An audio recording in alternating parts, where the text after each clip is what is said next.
박근혜 대통령, 전 대통령께서 말씀하신 대로 진실을 밝힙시다.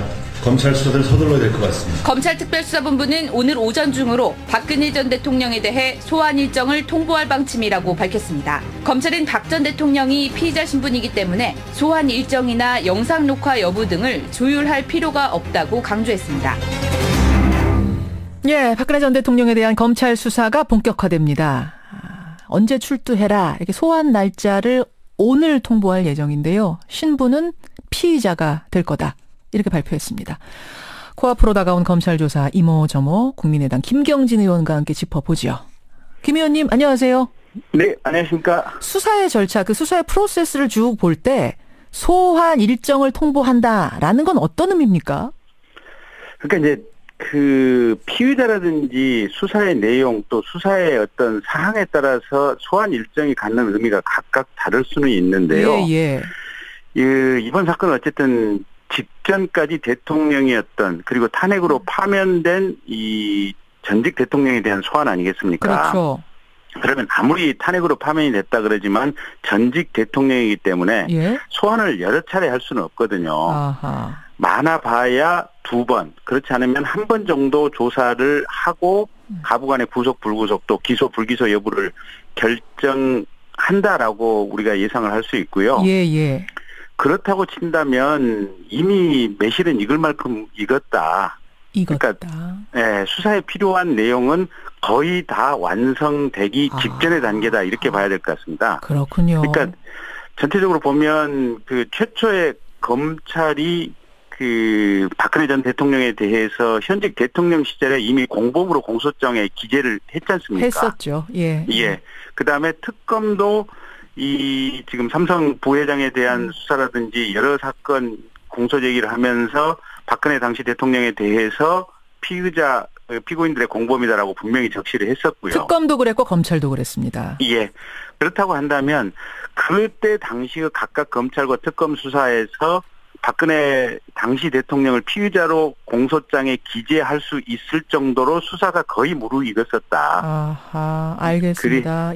그렇지만 대통령이기 때문에 못 불렀던 것뿐인데. 예, 그렇습니다. 예. 그리고 이제 또 한 가지가 이게 지금 대통령 선거가 이제 한 5, 6일 후에 다가올 것으로 지금 이렇게 예상이 되는데. 그렇죠. 예, 그러면 대선과 이 수사의 시점 또 기소의 시점을 어떻게 할 것이냐. 그래서 일각에서는 대통령 선거 끝나고 나서 부르는 게 어떻겠느냐라고 하는 주장을 하는 이제 일부 정당이 있는데, 자유한국당 의원들이 그런 얘기해요. 대선에 영향 미쳐서는 안 된다. 대선 다 끝나고 부르자.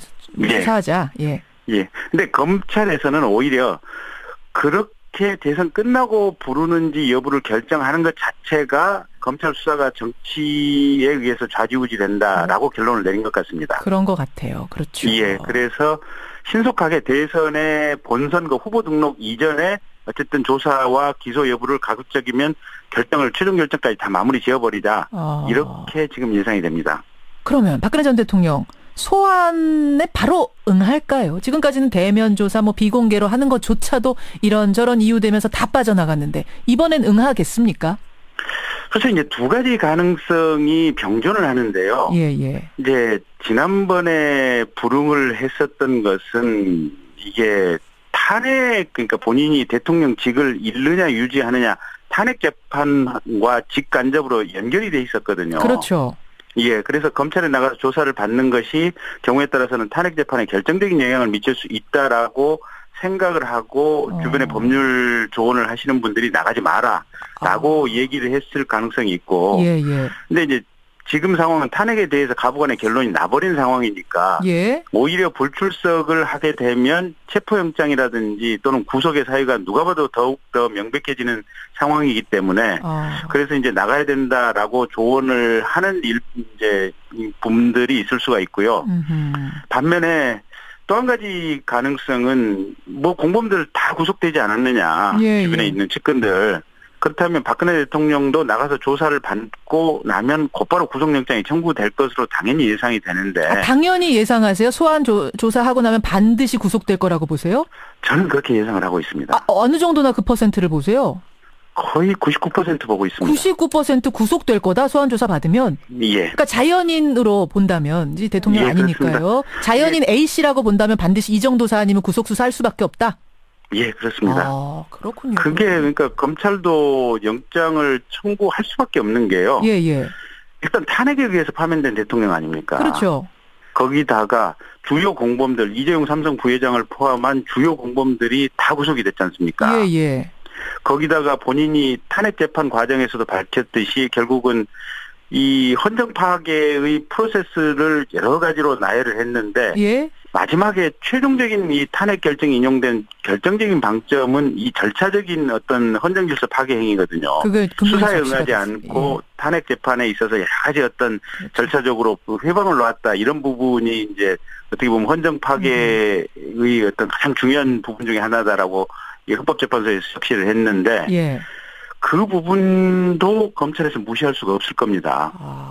게다가 예. 최초에 이 사건이 드러났을 때 박근혜 대통령이 최순실 씨가 잠시 보좌진이 완비될 때까지만 이 어떤 이 연설문이라든지 이런 부분에 대해서 도움을 받았고 그 이후에는 받지 않았다고 했는데 예. 나중에 보니까 이게 다 거짓말인 게 아니었죠. 드러났지 않습니까? 그랬죠. 그리고 최순실 씨라든지 주변 사람들 증거인멸했던 객관적인 물증 인멸했던 것도 예, 여러 가지로 나타났고 알겠습니다. 또 태블릿 PC 조작됐다는 내용을 주변에서 예. 흘린 이런 과정들이라든지 이런 것들을 보면 예. 도주 그러니까 증거인멸의 어떤 과정들을 전 국민이 생생하게 목도를 했고 그로 인해서 국민들이 엄청난 분노를 가지고 있고 또 엊그제 일요일 날 사저에 들어가시면서 끝까지 진실을 밝히겠다고 했기 때문에 그렇죠. 그 과정이 도주 및 증거인멸의 우려, 특히 증거인멸의 우려가 농후하다라고 판단할 수밖에 없는 상황이어서 아하. 그래서 검찰은 영장 청구 가능성이 저는 99% 된다고 봅니다. 99%다. 그러니까 일반인 박 씨라고 봤을 때는 이 상황에서는 구속을 할 수밖에 없다라는 게 검찰 출신 김경진 의원 생각이신데 네. 아까 무슨 얘기를 하다가 지금 이 얘기로 흘러왔냐면요. 그러니까 소환 조사에 응할 가능성이 첫 번째지만 두 번째 아닐 가능성 얘기하다 지금 이 얘기가 나왔어요. 그래서 그러니까 이제 이렇게 상식적으로 검찰이 구속영장을 청구한다고 이렇게 예상을 했을 때 예. 그러면 어차피 구속이 되는데 예. 그러면 이 정치적인 메시지 본인이 추후에 본인과 본인 주변 세력들이 나중에 정치적으로 살아남기 위한 어떤 상징을 국민들에게 특히 자신을 지지하는 국민들에게 이렇게 남겨놓아야 되는데 그게 억지로 강제로 끌려가는 모습을 연출해야 된다. 그런 과정을 통해서 본인이 억울하게 정치적으로 이렇게 뭔가 이렇게 형사처벌을 받았다. 예. 이런 이미지를 지지자들에게 남겨야기 때문에 그러기 위해서는 자진 출석을 하지 말라라고 조언하는 사람들도 분명히 있을 것 같습니다. 그러니까 버티다 보면 이제 검찰도 자존심이 있는데 가서 뭔가 체포영장 가지고 체포를 하겠죠. 그 과정에서 지지자들과 막 충돌도 있을 거고 굉장히 좀 이렇게 동정론 같은 게 일 수도 있으니까 예. 그걸 생각해서라도 정치적인 계산을 해서라도 일단 끝까지 버티자라고 조언하는 그룹이 또 있을 수도 있다. 예. 그러면 박근혜 전 대통령은 첫 번째를 선택할 것인지 두 번째를 선택할 것인지 이제 그거는 또 저희가 지켜봐야 될 것인데 어쨌든 양심과 상식으로 생각한다면 그렇죠. 이렇게 출석해서 다 이제 인정할 부분 인정하고 본인의 죄를 뉘우치고 반성하는 것이 제일 좋은 모습인데 지금까지 이 사건이 쭉 문제되고 밝혀져 온 과정 중에 전 대통령이 취했던 모습을 보면 첫 번째의 모습을 취할 가능성이 얼마나 있을까 저는 조금 회의적입니다. 근데 우리가 참 얼마 전까지 어쨌든 우리 국민이 뽑은 우리의 지도자 아니었습니까? 국가 수반이었는데 두 번째 같은 모습을 계산하고 있다고 생각한다면 정말 너무 씁쓸해지는데요. 너무 슬퍼지는데요. 그렇죠. 이미 지나오는 모든 과정들이 국민들의 마음에 계속해서 이렇게 아픔과 뭔가 이제 드디어 굳은 살까지 바뀌어오는 그런 과정들이었죠. 그러니까요. 알겠습니다. 어쨌든 그 두 가지 가능성 지금 말씀하셨어요. 첫 번째가 되길 바라고요. 네. 포토라인에 서는 게 또 하나 문제가 되고 있습니다. 지금 검찰이 어떤 예우도 하지 않겠다고 한 걸로 봐선 포토라인에 서는 거죠. 그렇습니다. 서는 거죠. 근데 일각에서는 공개 소환, 포토라인에까지 서는 거는 이건 좀 그렇지 않느냐. 대선에 엄청난 영향을 줄 수 있을 것 같다. 이런 의견 어떻게 보십니까? 글쎄 근데 이거는 검찰이 포토라인에 세운다기보다도 출석하는 과정을 그 앞에서 기자들이 기다리고 있다가 사진을 찍는 거 아니겠습니까? 검찰의 포토라인이라고 하는 것은 예. 이게 그 기자들이 사진을 찍는데 무질서하게 사진을 찍다 보니까 예. 들어오는 피의자라든지 참고인들이 이렇게 몸이 다치고 여러 가지 불상사가 생기다 보니까 그걸 조금 막기 위해서 일종의 선을 쳐놓은 것에 불과하거든요. 예. 그러면 대한민국 사회가 언론의 자유가 분명히 있는 거고 예. 전직 대통령이라고 하는 중요한 공인이 검찰에 출석해서 조사를 받는데 예. 검찰이 그럼 기자들에게 당신네들 오지 마라, 취재하지 마라, 그럴 수도 사진 없고. 찍지 마라 이렇게 얘기할 수는 없는 거 아니겠습니까? 근데 뭐 예전에 보면요, 밤에 연예인들 같은 경우에 뭔가 배려를 해줘가지고 뒷구멍으로 살짝 들여보낸다든지 이런 게 있긴 있었거든요. 이런 거 이번에는 적용되면 안 된다고 보세요? 뭐 굳이 검찰이 그런 선택을 하는 것이 불가능한 것은 아니겠지만 예. 이게 대한민국 전 국민 또 전 세계인이 주목하고 있는 사건인데 검찰이 과연 그런 선택을 하는 것이 첫째는 바람직한가?